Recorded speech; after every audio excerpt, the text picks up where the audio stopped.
What's up, guys? Welcome back to the Other Guys on the Badlands Podcast Network. I'm Jake Chatsky, joined as always by Paul Kilgallen. We got a pretty fun draft for you guys today. I'm excited to get into it. Paul, how you doing? I'm good, man. I'm good. Had a busy weekend. Always go by too fast. You were traveling a little bit again, as usual. Jake, all over the world. But I'm good, man. We're in that like weird period now where mini camp's over and it's like kind of nothing until they really get together next month. So Yeah, it's the perfect time to do some of these off-season pods, which I've really grown to love. Like it lets us flex our creative muscles today. I mean, But it lets this you one, flex your creative muscles and no, make no, me no. look You silly, is what it I does. don't I don't think that's going to be true with this one. I think your list is going to be end up being a lot more extensive than mine. So we'll see how this plays out. But this draft was kind of inspired by some news, which is that Aaron Rodgers has officially signed his deal to be the quarterback of the Pittsburgh Steelers next year. Before we get into the draft aspect of it, uh, Paul, like now that it's finally official, thoughts on week one matchup and what you think. Do you think it's going to be a bigger revenge game for Justin Fields going up against Pittsburgh? Or is Rodgers, I mean, I know the answer to this, but like, is the Rodgers versus Glenn who snubbed him by making him get on a plane to get fired storyline going to take over that week? Storyline? Yeah, that storyline is going to take over the week, which I think is great for the Jets. I think it's great for Justin Fields because I think a lot of their beef can happen silently and they'll just prepare and they'll get ready for the game. And I mean, the Steelers wanted Justin Fields. He was their first choice at quarterback. Like, let's not forget that. That's who they wanted to play quarterback this season. And he said no because of what happened there last season. And he came to the Jets. Um, and so he has kind of a real legitimate reason to be upset or want to get one over on a former team, right? Um, and I think that while we don't know this for certain, there have certainly been a few Jets players who have said nice things about Aaron Rodgers since he left. I wouldn't be shocked if there's a few players who are pretty happy that he's gone and are like, yeah, man, like F that guy. Like it'll be great to stuff one on him.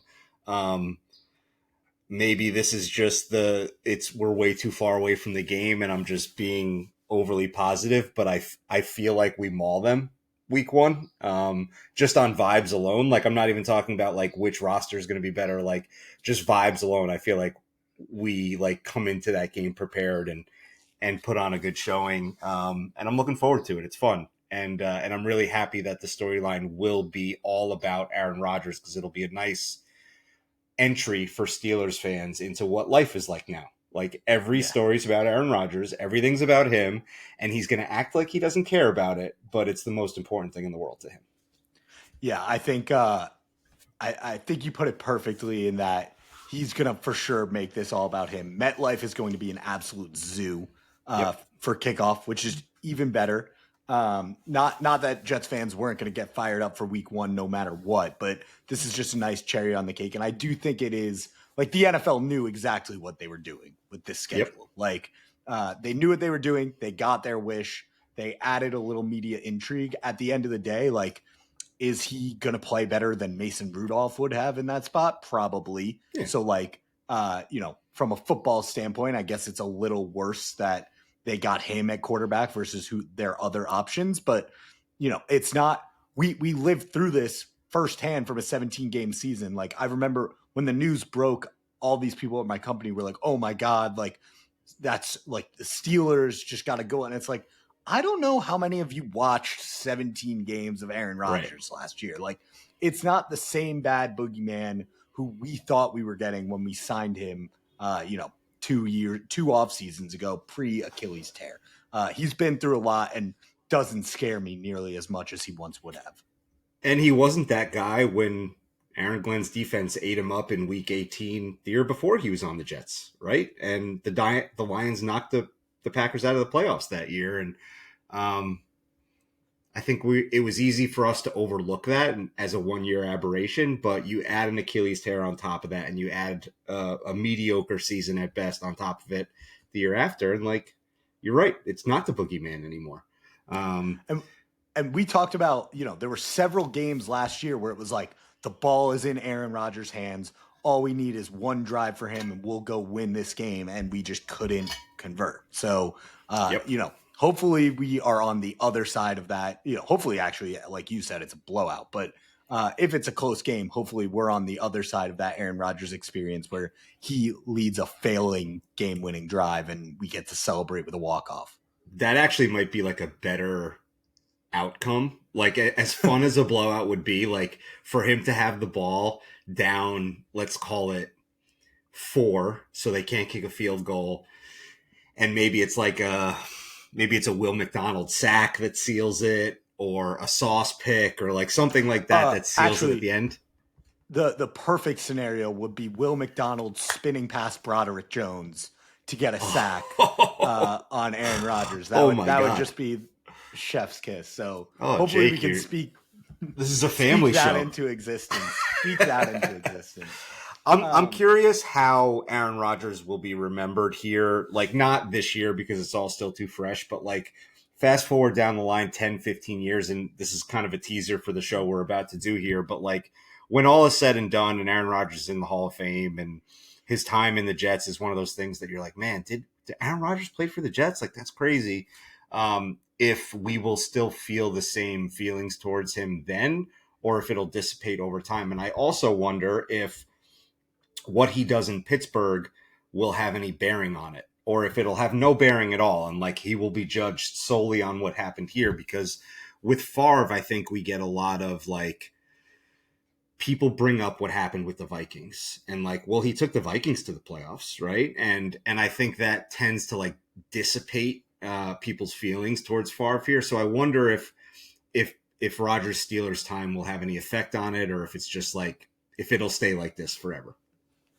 Yeah, it certainly would be interesting. And like, I'm not necessarily rooting for the Steelers to go to the AFC Championship game or anything like that in the way that, obviously the Vikings making it to the NFC Championship game it honestly made people underappreciate Brett Favre's time here, because obviously he dealt with an injury. But prior to that, the Jets were like 8-3. Like, the Favre experiment was working. And then obviously the next year we draft Sanchez and move on, go our separate ways. But you did just now set up very nicely the draft we're about to get into, so I think we should get into it. I was having a tough time kind of titling this draft, but it's basically the opposite of the Almost Jets draft, where these are players, and if you don't follow the account, go follow the Random Jets account that we run, where we're tweeting out random Jets players. But these are players we want to draft who 15, 20 years from now, people are going to look back and be like, wait, that guy played for the Jets? And so the format we've decided on, after going through the list of, holy shit, that guy played and that guy played, is here's how we're going to draft. We are going to each be taking one quarterback, 2 running backs, 2 pass catchers, and 1 defensive player to round out our team. Paul, since I came up with the topic for this draft, I will kick it over to you and allow you to take the first pick and set the tone in the opposite of the Almost Jets. I cannot believe that guy was a Jets draft. Yeah. And you could go any position you want, but I will cede the floor for the number 1 pick to you. Yeah, so you said we're doing a quarterback, 2 running backs, 2 pass catchers, and defense, right? Correct. I am going to name my team, and I think the name of my team is going to reveal that we probably have slightly different draft strategies here. My team is going to be called the all-time washed-up bag thieves team. So I'm strictly drafting based on hate and how I feel about what these players did to the Jets toward the end of their career. Because there are a few players, and I won't say any names here because I don't want to blow any potential picks, but like, there are guys who came to the Jets at the end of their careers and like performed really admirably and played on playoff teams and were good teammates and all that good stuff. And while they might fit the criteria for this draft, is like, oh my God, that guy was a Jet, I'm not going to draft them because I'm drafting on hate and hate alone. And I'm going to start off with a quarterback, and I'm going to take Brett Favre. And a lot of people don't feel this way because a lot of people will say, hey, it was fine. We were cruising. We were 8-3 until he hurt his shoulder and all that stuff. I have a couple reasons for this. Number one, it knocked Chad Pennington out of town. And I thought Chad Pennington still had a little bit to give. He did win comeback player of the year with the Dolphins that year. He did win the division that year. That was the only time the Patriots didn't win the division in a very long time.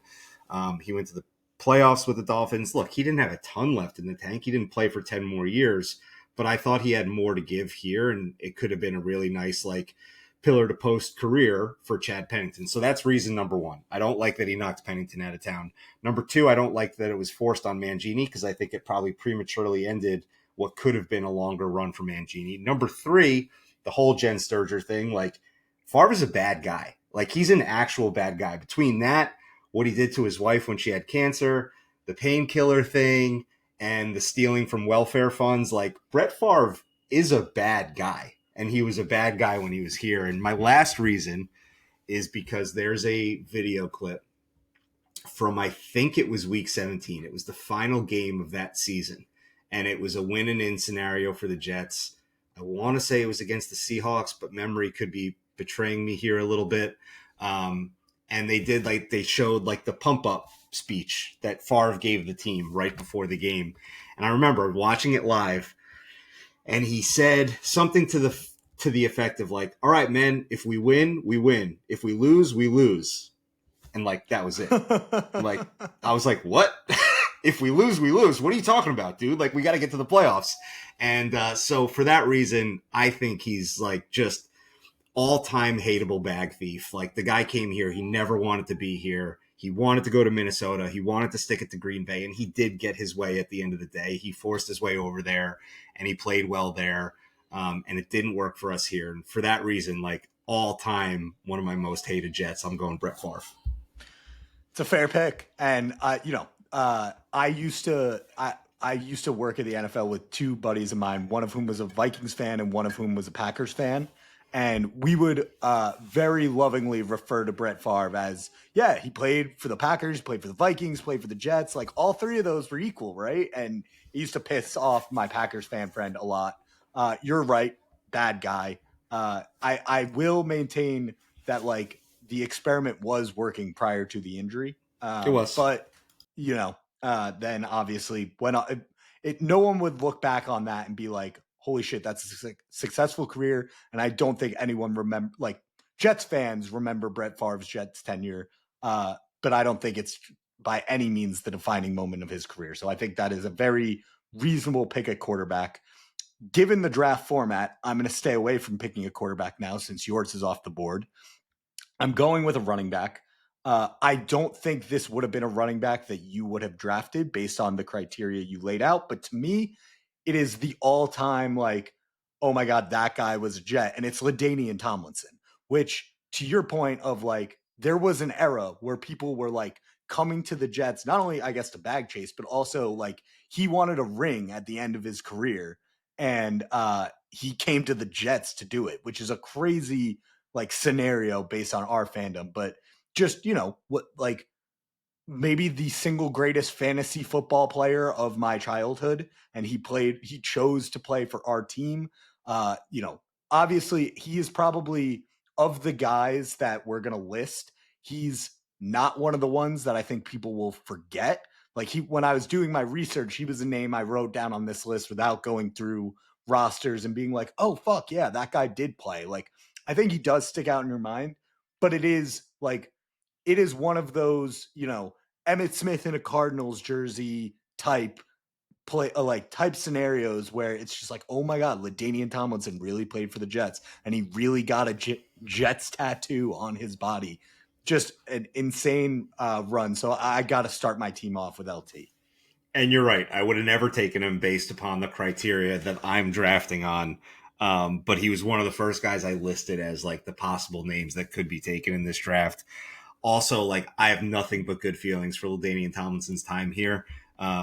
Conversely, he's like the opposite of the Brett Favre pump-up speech. There's the video of him, I think, right before the playoff game saying, "Men, anybody can be beat," right? And I think it was right before they beat the Patriots. I could be wrong on that. Again, my memory gets worse and worse as I get older, but just like all-time good dude. And yeah, like, even as Jets fans, the further we get away from that, the more it's like, man, that dude really was here. Like, that's nuts. So good pick. Are we snaking here? Are you getting two, or is it back to me? I'll give it back. I'll give it back to you. I feel like a snake draft would be a little unfair in this format. Okay. All right. So I'm going pass catcher here. I'm taking Derek Mason. He's on my list. Long-time Baltimore Raven. Here are my reasons that I hate Derek Mason. Derek Mason was the reason that Jericho Cotchery was not on the team anymore because Rex Ryan thought he could slide Derek Mason in. And I think there's a quote from Rex saying like, oh no, he's still a 100-catch, 1,000-yard guy for sure. And he was cut halfway through the season with the Jets. Like he came here, he stunk. He was a bad guy in the locker room. Nobody liked him. And he was gone before they had even played 9 games. And so Derek Mason just like, all time, like, what were you doing? How could you possibly do this? That was a Ravens connection with Rex that he decided to bring in. And I feel like we all knew at the time it wasn't going to work, and it did anyway. And that was like at that time, there was a long string of bringing in aging wideouts that failed. And again, I'll save the names for a little bit later when we do honorable mentions, but like Derek Mason's probably the worst one of all of them.